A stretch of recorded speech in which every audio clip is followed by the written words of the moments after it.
What's up everyone? Welcome back to my channel. This video is actually going to be part one of like a two-part series of like how to get over your fear of roller coasters. So this one right now it's going to be about my story about like my first roller coaster, and I'm trying to just get you excited to really want to go on your first big roller coaster. And the second video is actually like the step-by-step process of like, what to actually do before getting on your first big roller coaster. If I had to guess, I would say most of you just want the step-by-step process, but if you actually watch this video, I don't know, I feel like you can understand my point of view better, and like by understanding my point of view, um, you'll understand what I mean by like in each of the steps, but it's not exactly necessary, but I mean, context is sometimes nice. But yeah, feel free to watch whatever you want. I'll put part two in the description. I'm gonna post both of them at the same time, so you're not gonna have to wait for either of them. So I was one of those people that had been on the smaller roller coasters, and I did like them, but I was just too scared to go on the big ones because, those are, big 200-foot drop is really intimidating, the drop feeling. I didn't like the drop feeling, so, I was too scared to go on those big ones. So I'll actually talk about the first ones that I've ever ridden. The first roller coaster I ever rode was at Legoland, like a long time ago.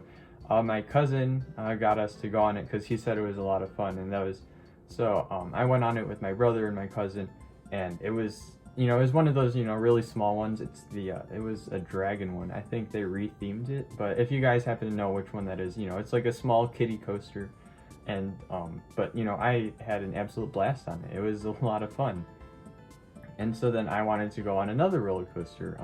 I'm not sure if it was the same trip at Legoland or like a different one, but there's another roller coaster there. It's a lot bigger and it has taller drops on it, but I didn't really think about it. I just thought I want to go on a roller coaster. So I went on that one, and those drops scared me. And so at that point I knew there was a line between liking certain parts of roller coasters and not liking certain parts of it. So I knew that I liked roller coasters, I liked going really fast and, just kind of like turning around and around and up and down and having the wind in your face, going that fast. It's a lot of fun. It's kind of like going on a bike really fast, going downhill or something like that, or in a car with the windows down. Like, it has that level, it's fun. But then the roller coaster takes it to another level because, you don't really have control over it. It's a different experience. So I knew I liked the idea of a roller coaster. I liked going fast. I liked going on a ride like that. So the parks that we would normally go to are like Disney or SeaWorld. So, there are a lot of the like family-oriented rides and stuff like that. So, I've been on the Disney roller coasters, I've been on the SeaWorld roller coasters, and, some I would like and some I wouldn't like. For example, Big Thunder Mountain Railroad, that's a ride with actually no drop at all. It just kind of, you go down, but like, it just goes in a circle, so you never get that drop feeling. So I like that ride. I really like that ride. And then there's something like the Seven Dwarfs Mine Train, where it does have a drop, and I didn't like that feeling, so I didn't really like that one. Or the Slinky Dog Dash. That one, it has a launch and also a big drop, and so I didn't like those parts of the rides. But however, once you got past the launch and once you got past the drop, I had a lot of fun on those rides. Just going in the circle, going fast. That's the part where I liked the idea of a roller coaster, and that's where I was actually experiencing that idea of a roller coaster. And so I knew, that was what I liked about the roller coaster. Then we went to Universal. It was like New Year's, like 2019 going into 2020. And that was our first time ever going to Universal. And, if you've never been to Universal, the first thing you walk into the park is this huge roller coaster. You go straight up on your back. It's like 167 feet tall. And like, I saw that at first and I'm like, there's no way I am riding that. And then there's another one at Universal. It's called Revenge of the Mummy. All we really knew about it was that it was a roller coaster. And I was like, oh, okay, well, I guess I'll ride it. And this ride was also a launch ride, and so I didn't like the launch. And then as soon as you get done with the launch, you kind of go down. And so you get the launch and then you get the drop feeling, and I did not like that at all. But then after that, you're just in the dark, like swerving in and out, and like all these fog effects and light effects.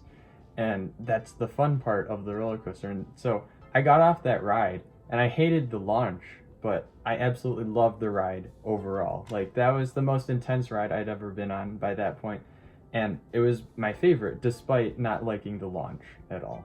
So I wonder if you guys can see where this is starting to go. There are parts of roller coasters that I like and parts of roller coasters that I didn't like. And so with the big tall one that's at Universal that's called Rip Ride Rocket, you know, I was thinking there's gonna be parts of this that I liked, but I wasn't sure if that was gonna outweigh the part that I didn't like about it.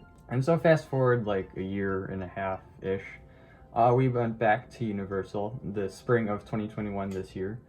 And because there's like a buy two get three tickets event or something like that. And so obviously we were gonna take something like that. That's a really good deal. And so, you know, this time, you know, this is our second time going to Universal. I knew what the rides are like, and I knew that this Rip Ride Rocket was gonna be there again, and I was like, okay, I really want to ride it because it looks a lot of fun, but I wasn't sure if I was gonna like it at all. And so what we ended up doing is we went to, we were gonna like build up to it. So first we went to Gringotts, which is, it technically is a roller coaster, but you don't really kind of like, it's technically you're on a roller coaster, but you're like also watching a screen at the same time. So you have a roller coaster in between screens, but it's not like a whole just roller coaster like in one take, if you know what I mean. So we went on Gringotts, you know, it's one of those smaller rides. Then we went on Mummy, which is, you know, one of those medium rides. And then Rip Ride would be our last ride, you know, big one.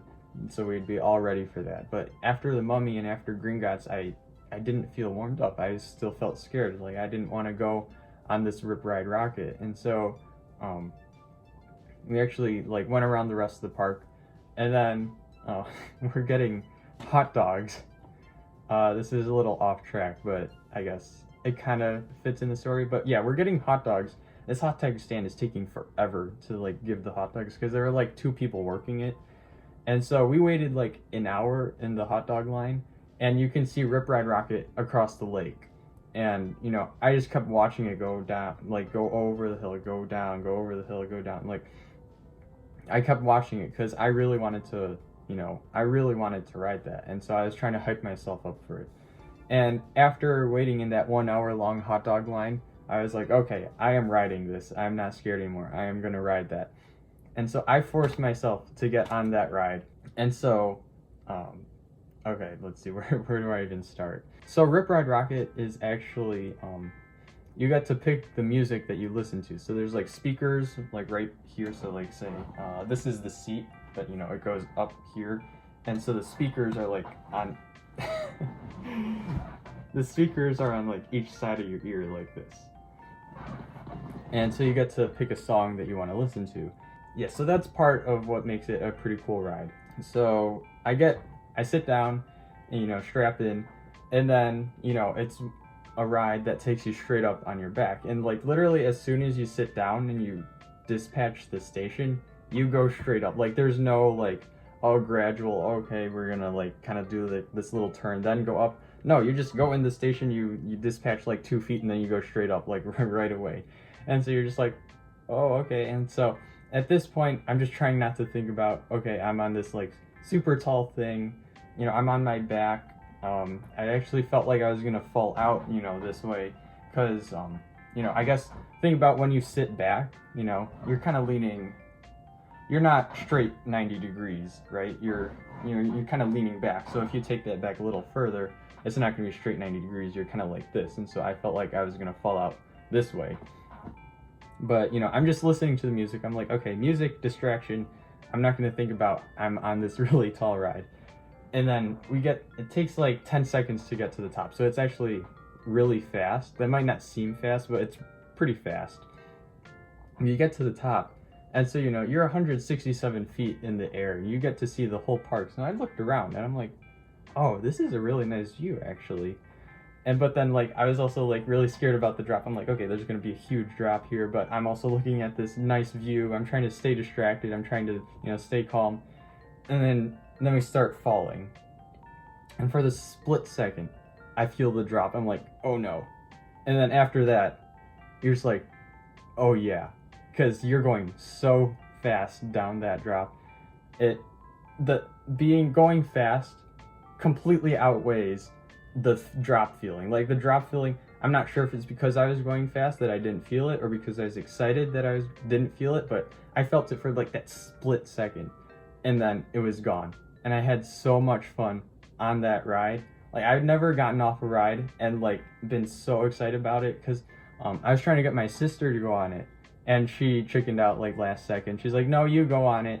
And then I got off that. I'm like, no, you have to go on this ride. This ride is so fun. You have to go on this. And so we went again, and you know, it was amazing. It's really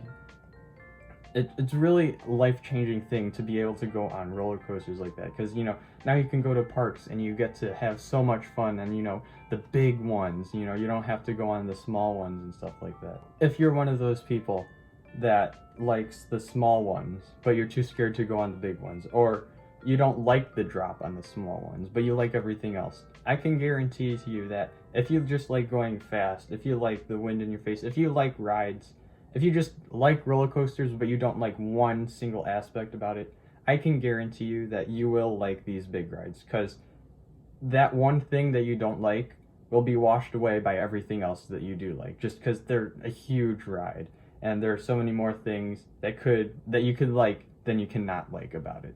So that is the story of my first big roller coaster experience, and I hope that inspires you guys to go on your first big roller coaster. So now that you know the story, let me actually give you a step-by-step process of what you can do to build up to your first big roller coaster.